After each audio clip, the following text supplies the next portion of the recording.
tinatawag na ebidensya na ito pala, si Jing Capel ay mahilig mag-casino. Kumbaga, kung sa casino, siyempre natatalo ka. So kung ikaw ay natatalo, ano ang mangyari sa mga pera na natalo mo? Saan mo kinuha yan? At kung galing ba sa bayan yan, galing ba sa pugo? Yan ay halos ebidensya na yan. Nakatibayan na si Jing Capel ay pinoproteksyonan ang tinatawag na pugo.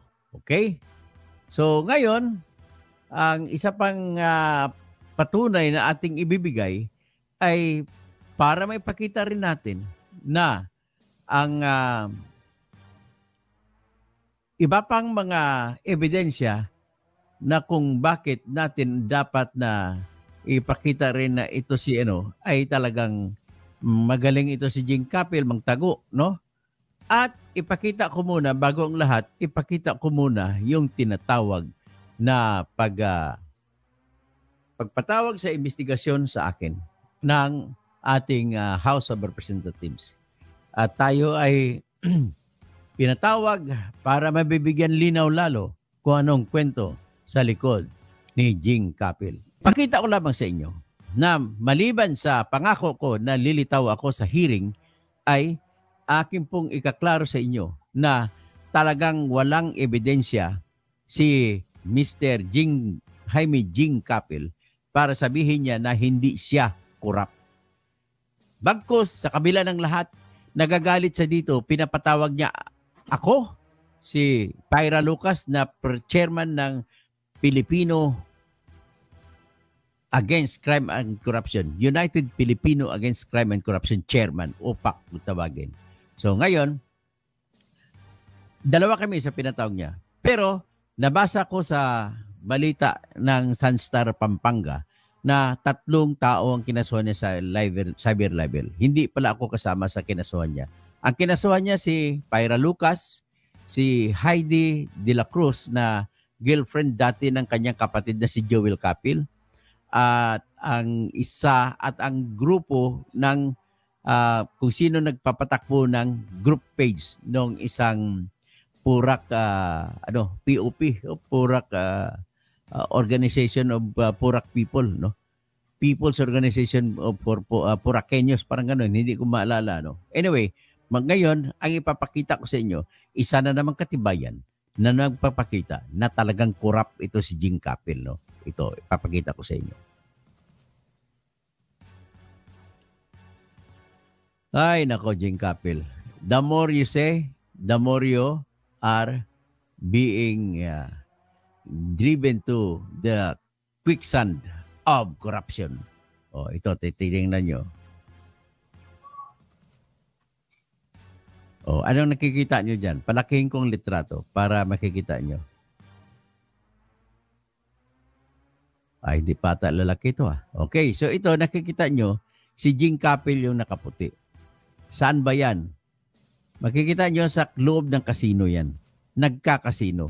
At mahilig siya magkasino na halos gabi-gabi. So, ladies and gentlemen, malamang po kahit sino tanungin mo na nagkakasino, mas malamang sa hindi ay talo lagi. At kung magpapatalo dyan, balita ko, milyon-milyones kada gabi.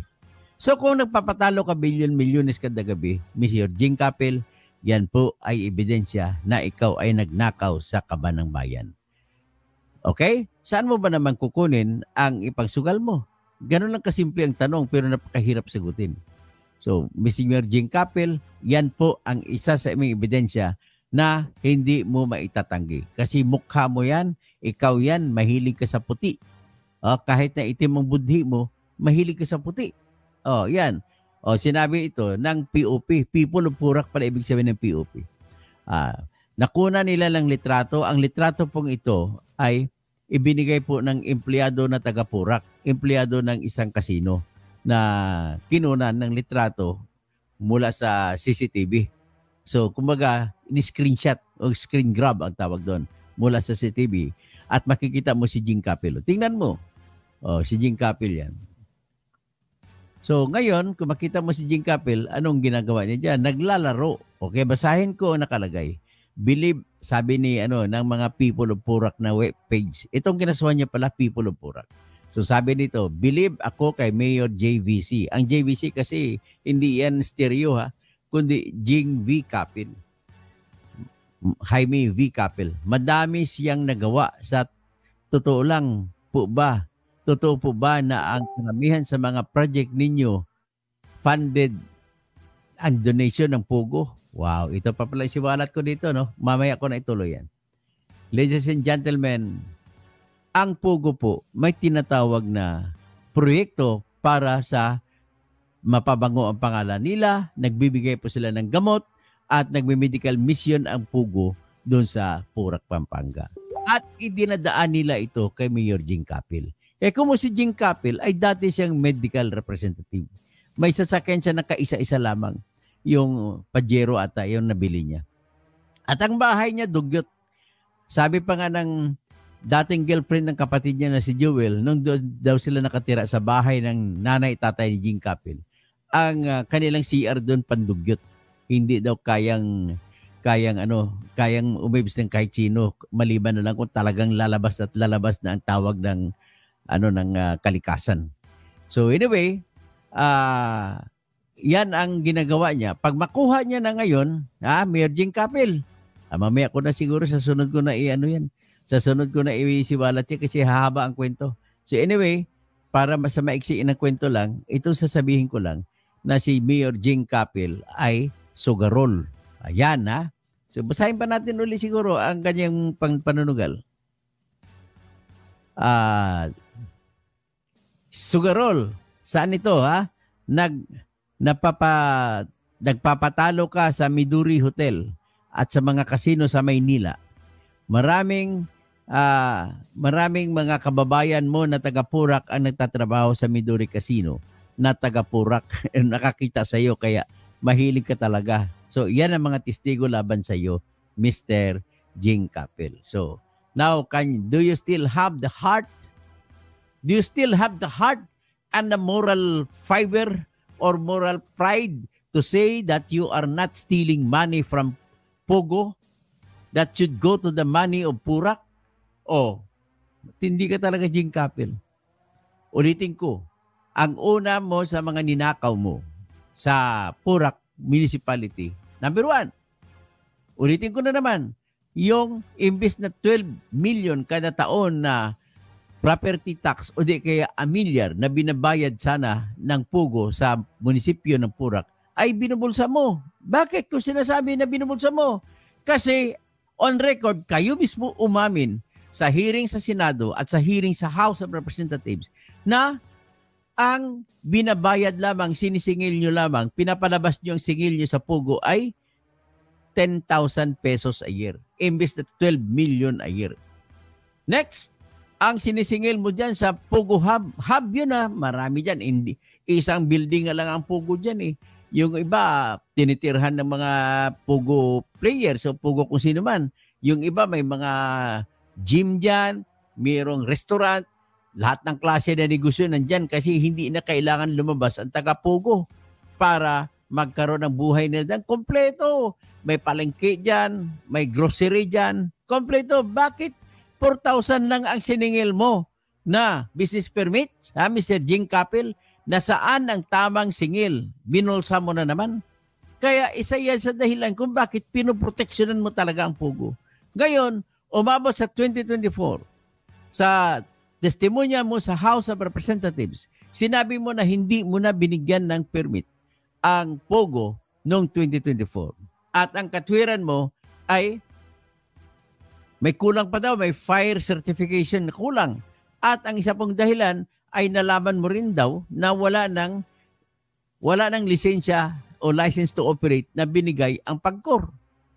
So ngayon, yan ang dahilan mo. Pero ang totoo, galit na hindi naman galit, kundi sinita ka ni Committee Chairman Dan Fernandez at saka ni Deputy Chairman si Romeo Acop na congressman ng Antipolo at saka si Richard Gomez. Sinita ka rin ni Richard Gomez na congressman ng Ormoc.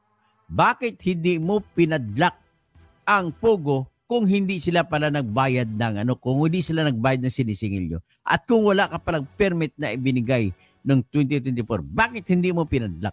Di ba? Ganun lang kasimple yun. So, ang gusto mo palabasin ay pinapalabas mo yung mga congressman dyan na mga bobo. Yan ang pinaka-problema dyan sa iyo, Jing Capil. Akala mo matalino ka? I'm sorry to say, matalino ka sa pagnanakaw ng pera. Pero, alam mo yung napaka-komplikado itong tungkol sa pagpaniningil ng amilyar. Hindi po ito maintindihan ng ultimong tao. Ang nakakaintindi lamang po ng amilyar ay yung mga CPA at mga abogado kung paano magkwenta ng amilyar. Ang pagkwenta po ng amilyar ay ganito. Alamin mo kung magkano ang tinatawag na halaga o fair market value ng isang property. So ang amilyar na paniningil ay para sa lupa at para sa mga gusali. So lumalabas ang final answer nila kung ilan ba talagang gusali meron dyan sa Purak, 42 na lang daw. Sabi naman ni umayon siya sa sinabi ni Congressman Romeo Acop. Dati kasi 46. Yung pala, sa 42, wala riyan ang Pogo. Nasa ibang building pa pala. Lumalabas na hindi pa mayor si Jing Capil ay nandoon ang Pogo pero iisang building lamang. Doon sila sa isang building na hindi pa naitayo panahon na yun. Natumbad ang huli na lang tinayo. Nang ibig sabihin naman ay kung naging mayor ka noong July 2022 at 2019 ay dapat alam mo na yan. Oy, bakit sinabi mo na nung nag-apply ng pinalabas niyo nag-apply ng lisensya nung November na. Tapos 45 minutes lang, approve na kagad ang mayor's permit. Ako nga, nag-apply ko sa Mandaluyong noon. May opisina ako noon sa Mandaluyong na law office lang pinatayo ko kasi hindi naman nagbebenta naman kung ano yan. Umabot pa ko 2 linggo bago na-aprobahan ng Mandaluyong City Business Permits Office ang aking lisensya. So, sa'yo, talagang 45 minutes, komplikado pa yan ha. Oh. So ano ngayon? Mayor Jing Capil, mag-resign ka na kasi. Kung mag-resign ka, siguro maibsan pa yung problema mo. Hayaan mo na yung vice mayor mo dyan na magiging mayor. Okay? So, kung ganun, Mayor Jing Capil, ano ba talaga ang sinulat mo sa Kongreso na bakit kaming dalawa ni Pyra Lucas na chairwoman ng United Filipino Against Crime and Corruption? Ano binanggit mo tungkol dun? Di ba? Ano pang magreklamo mo? Di ba? Dininay mo na nilabas namin at nilabas ni Pyra Lucas na may 2 kang kundotel dyan sa nung ikaw ay naging mayor na. Oh. Tapos, nilabas din na ikaw ay hindi nagbibigay ng, sabi mo, hindi mo inimbestigahan, hindi mo in-inspection yung Pogo kasi ayaw. Pero gabi-gabi nandun ka naman, kumakain ka sa restaurant. Ipinakita ko ng litrato na kumain ka sa restaurant.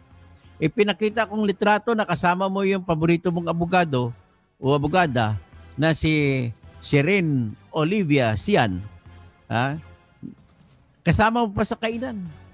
Tapos, ang balita ko na sabi sa akin na aking bubuit na si Attorney Sherin Olivia Sian ay ginagawa mong dami.